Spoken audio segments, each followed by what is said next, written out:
The World Health Organization, WHO, has warned that the coronavirus pandemic will likely drag on into 2022, due to a lack of vaccinations across the world, particularly in poorer countries.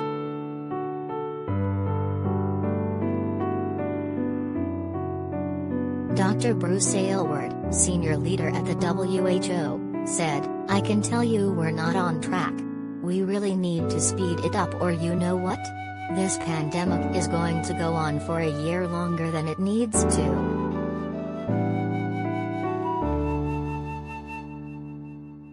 The problem has arisen due to the lack of vaccinations in low-income countries, while high-income countries have far higher vaccination rates.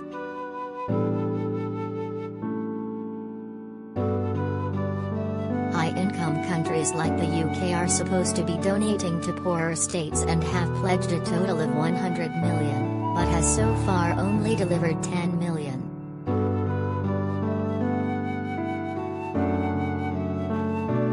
Coming out of the pandemic is not only vital for people's general health and well-being, but to the economy and certain sectors that were hit hard when restrictions to work against the spreading of the virus came in.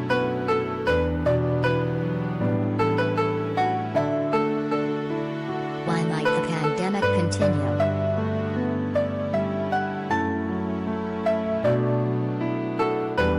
One of the reasons why the coronavirus pandemic is still ongoing could be the fact that less economically developed countries with high populations are lagging behind when it comes to the vaccine.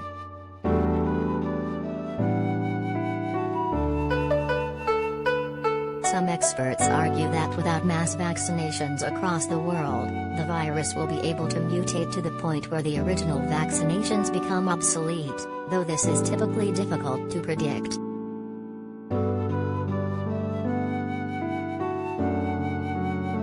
Experts told Massachusetts Institute of Technology's Technology Review, if countries with large populations wait to be vaccinated for years, the virus will keep mutating, potentially to the point that the first available vaccines lose effectiveness. That will be bad for everyone, but poorer countries, with less access to updated vaccines, will again feel more of the impact.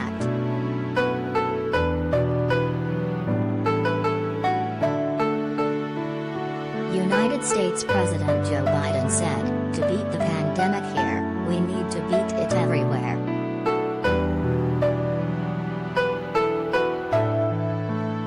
The COVAX pool was meant to counteract this and make sure that countries who could not afford the vaccines had access to them, through subsidized costs.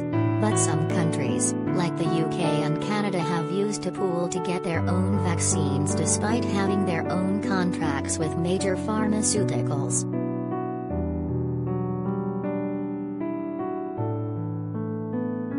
Under 3% of the population of Africa has been vaccinated.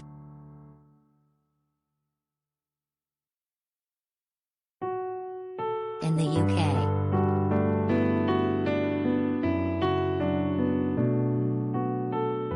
in recent months, many in the UK have deemed the pandemic to be coming to an end.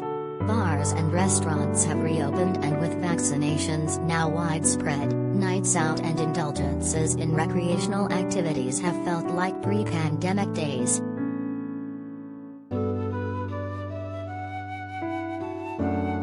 Over 49 million people in the UK have received at least their first dose of the coronavirus vaccine and 45 million their second dose. Vaccinations are now available for children over 12.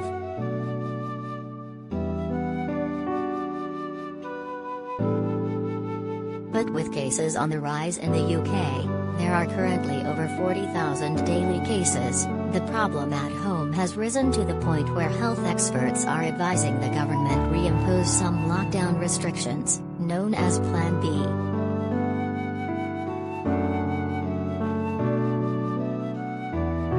COVID-19 cases have the potential to overwhelm the NHS and stop patients with other ailments from receiving the care they need.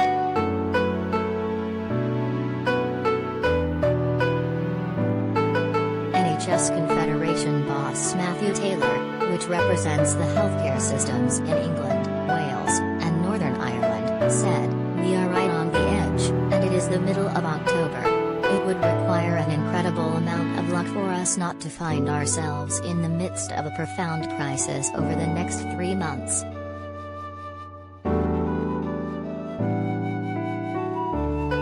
What is Plan B?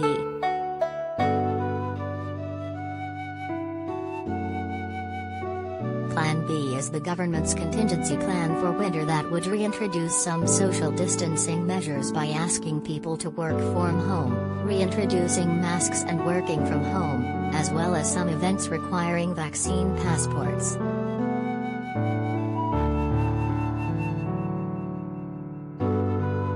It would be a setback for business recovering from the pandemic, particularly those that were most affected, such as hospitality, bars and restaurants, and the air travel sector.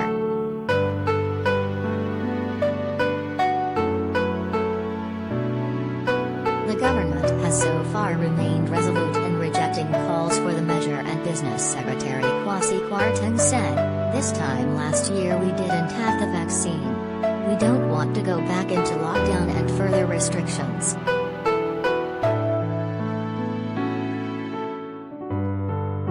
A spokesperson for Prime Minister Boris Johnson added, "As you know, it's something we're keeping a very close eye on because of the strength of our genomic capability. We are able to keep a very close watch on any variants that are emerging."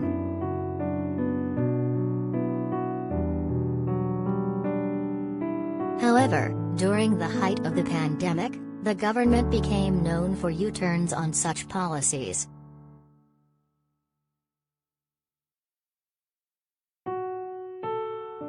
Read more.